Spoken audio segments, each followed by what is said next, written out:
The moment she told me to leave, I honestly thought I had misheard her, which wouldn't have been the first time, considering her species had a habit of blending spoken language with subtle harmonic frequencies that my human ears occasionally translated as existential humming. So I did what any reasonable person would do in front of an all-powerful alien monarch. I blinked, nodded slowly, and said, "Sorry, did you just exile me, or was that the part where I bring you tea?" She didn't smile. That should have been my first clue that this wasn't one of her quieter jokes. "You are dismissed from my service," she said again, her voice perfectly even, the kind of calm that usually came right before someone's life got dramatically worse. Her long ears remained upright, motionless, like they had signed a contract not to betray anything she might be feeling. That alone made me uneasy. I had spent enough time around her to know those ears were expressive. Too expressive. They twitched when she was irritated, tilted when she was curious, and on one extremely memorable occasion, dropped slightly when I had attempted to explain Earth's stand-up comedy. Now they didn't move at all. I opened my mouth to argue because that's apparently my defining trait as a human in an alien court, but the look she gave me stopped the words halfway up my throat. It wasn't anger. It wasn't even disappointment. It was distance, like she had already placed me somewhere far away in her mind and was just waiting for reality to catch up. "Effective immediately," she added. "Ah," I said, because I am incredibly eloquent under pressure. Immediate. My favorite kind of career transition. Still nothing from her. No sarcasm, no sharp retort, no subtle shift in those impossible eyes that always seem to see more than they should. Just silence. That's when it hit me, this wasn't a test. She wasn't trying to provoke a reaction or teach me some obscure lesson about alien politics. She meant it. "Well," I muttered, mostly to myself, "this feels like a conversation we should have had over, I don't know, literally any warning whatsoever." The guards escorted me out with an efficiency that felt almost personal.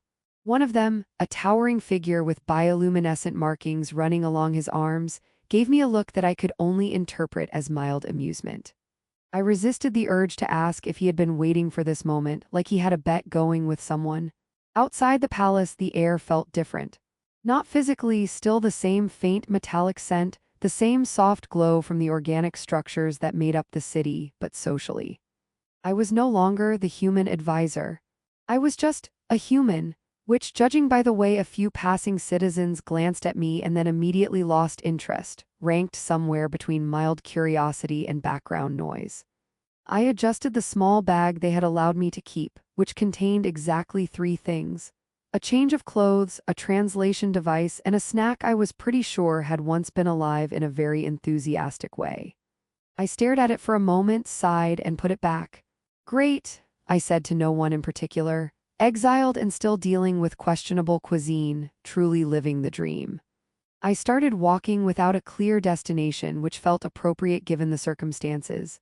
The streets curved in organic patterns as if the city had grown rather than been built, and the soft lights embedded in the walls pulsed gently, like a slow heartbeat. Normally, I found it calming. Now it just felt like the universe was mocking me with its consistency. "Okay," I said, because talking to myself had become a coping mechanism. "Let's review. You had a stable position, a powerful employer, and a relatively low chance of being vaporized on a daily basis. And now," I gestured vaguely at everything, "now you have none of those things. Excellent work. Truly exceptional decision-making." I replayed the conversation in my head for the 100th time, searching for something I might have missed.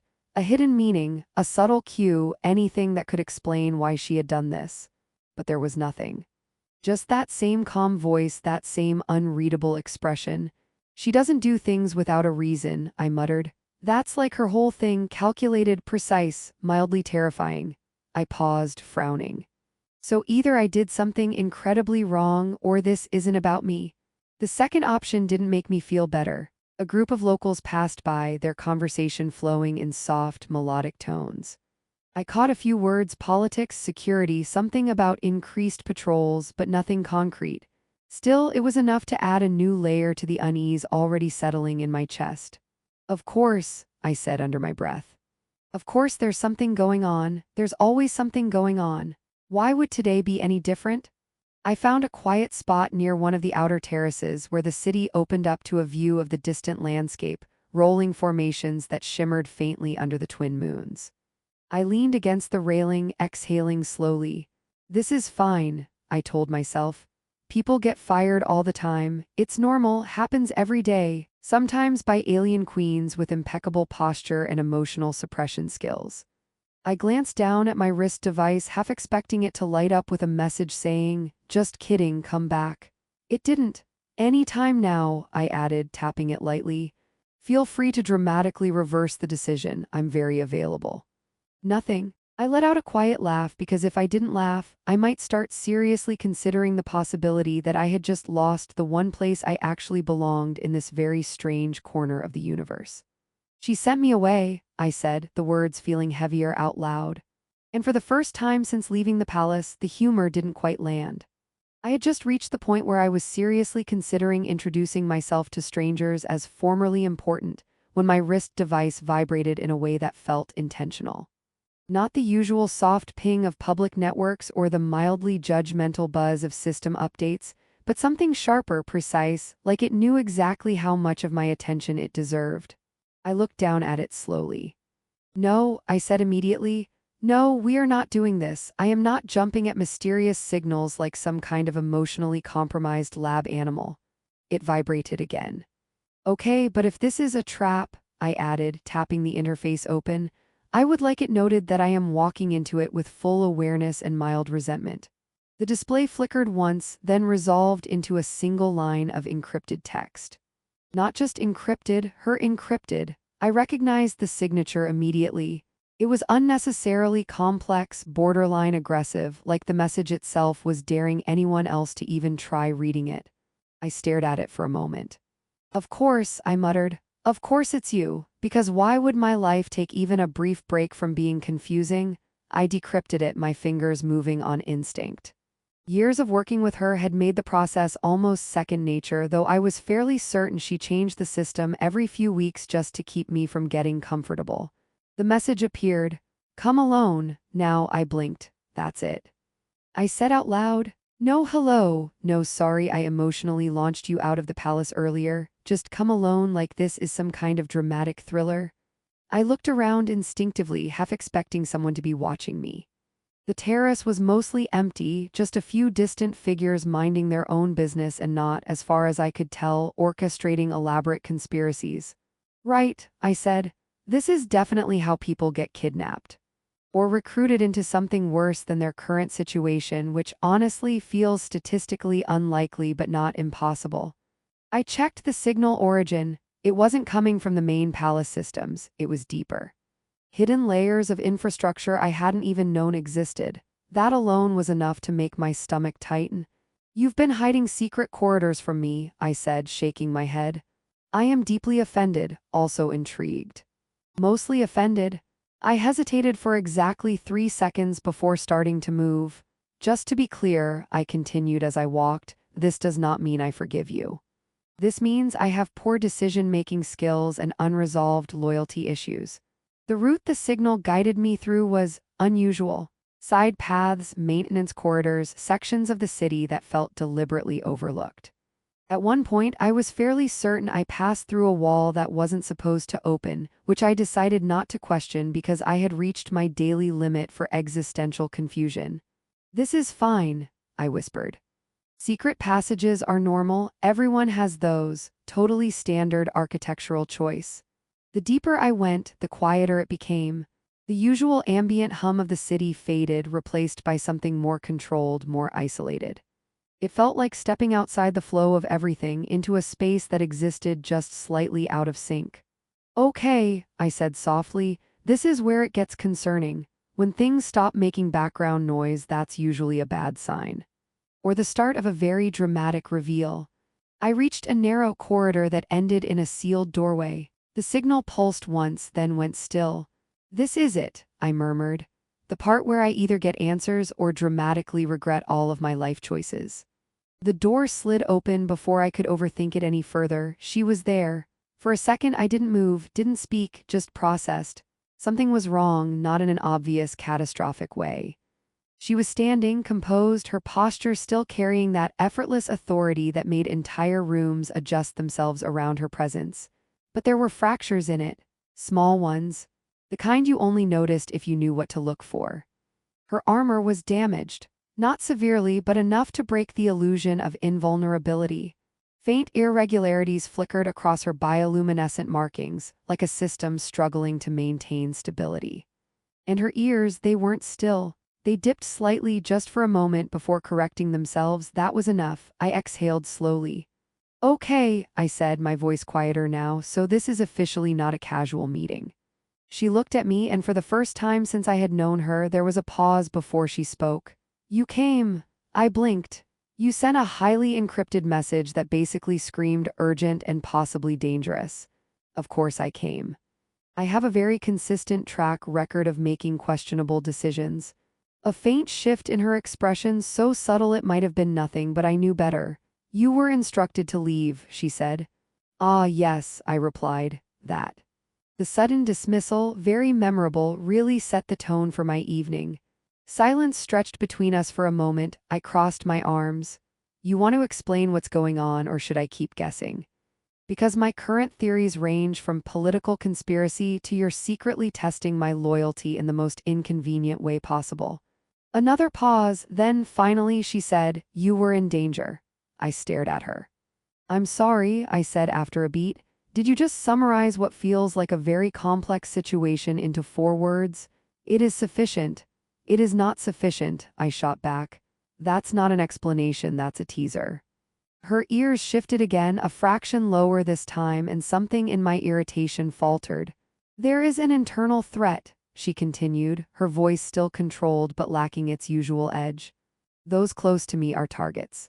I let that settle. And your solution, I said slowly, was to remove me from your proximity by abruptly cutting me off with zero context. Yes. I let out a short laugh, not because it was funny, but because it was so completely, unmistakably her. Right, I said, shaking my head. Of course it was. Why communicate when you can just emotionally destabilize someone instead? She didn't respond. That was when it really hit me. This wasn't strategy alone. This was something else. I stepped a little closer, my voice lowering. You didn't just send me away because it was logical, I said. You did it because you thought it was the only way to keep me out of whatever this is. Her gaze didn't waver, but she didn't deny it either. Wow, I murmured. That might be the most aggressively indirect way anyone has ever tried to protect me. Another flicker in her markings. You should not have come, she said. I shrugged lightly. Yeah, well, you probably shouldn't have sent that message if you didn't want me to show up. A brief silence, then quieter, almost reluctant, she said, I required your assistance. I smiled faintly. There it is, I said. The part where you admit you need me. I was starting to think you'd avoid that entirely out of principle. For a split second, just a second, her expression softened. And just like that, whatever distance she had forced between us earlier that day didn't feel quite so absolute anymore. For a while, neither of us spoke, which was unusual because I am, by nature, deeply committed to filling silence with unnecessary commentary. But something about the way she stood there, still composed, still holding herself together through what was clearly not a minor inconvenience, made me hold back. That lasted approximately 6 seconds. So, I said, exhaling softly, internal threat, secret tunnels, dramatic nighttime summons. I'm assuming this isn't about someone stealing office supplies. Her ears twitched faintly. Progress. It is a coordinated effort, she said. Not yet public, those responsible are within the court. Of course they are, I replied. It's always someone inside. No one ever says, surprise, the problem was a completely unrelated outsider with no emotional stakes. That would be refreshing. She ignored that, which I took as confirmation that I was correct. They have been observing, she continued. Me, my decisions, my attachments. I raised an eyebrow. Attachments, I repeated. That's a very interesting word choice. Her gaze flickered just slightly. It is accurate. Is it? I said. Because earlier today, your definition of attachment looked a lot like remove the human immediately and pretend he never existed. A pause. Yes. I stared at her for a moment, then let out a quiet laugh. You know, on Earth, when we try to protect someone, we usually start with a conversation. Maybe a warning, sometimes even a reassuring lie. We don't usually go straight to emotional exile. Her ears dipped again, more noticeably this time, and something in my chest tightened. I calculated the highest probability of your survival, she said. Distance from me increased it. And what about your survival? I asked. That made her hesitate, which was answer enough. I sighed, running a hand through my hair. Right, I muttered. Because of course you didn't factor that in the same way. I am prepared for the risk. Yeah, I said, that's kind of the problem. She looked at me then, really looked, and for once there was no distance in it. Just something unguarded, something that didn't belong to a queen addressing a subordinate. You were not meant to be involved, she said. And yet, I replied, spreading my hands slightly, here I am, consistently involved. It's practically my brand at this point. A faint shift in her expression there and gone. I took another step closer. You said you needed my help, I went on. So let's skip the part where you try to handle everything alone and get to the part where we actually solve this. She studied me for a long moment, as if recalculating something she had already decided. Then she nodded. What followed wasn't elegant. It wasn't some perfectly executed plan where everything unfolded exactly as intended. It was messy, improvised, and at one point involved me pretending to be significantly more important than I actually was, which, to be fair, is a role I have a lot of experience in. We moved through the hidden layers of the palace, tracking signals, intercepting communications, and quietly identifying the individuals who had decided that overthrowing a highly intelligent alien queen was a good career move. I didn't fully understand all of the technology involved. There were systems that responded to thought patterns, security fields that adjusted based on emotional signatures, but I understood enough. Okay, I whispered at one point, crouched behind a structural column that may or may not have been alive. Just to clarify, the glowing panel that looks like it might explode if I touch it, that's important, right? It is a neural interface, she replied. Great, I said. That sounds expensive and dangerous. I will not touch it. You will need to, I blinked. I'm sorry, what? Your neural patterns are not registered within their parameters, she explained. You can access it without detection. I stared at the panel, then back at her. So your plan is for the human, who you dismissed earlier today, just to keep things consistent, to interact with alien technology that is directly connected to a conspiracy against you. Yes, I let out a slow breath. I would like it officially noted that this is a terrible plan. It is the most effective option. I hate that you're probably right. I reached out carefully, half expecting alarms, explosions, or at the very least a dramatic warning sound.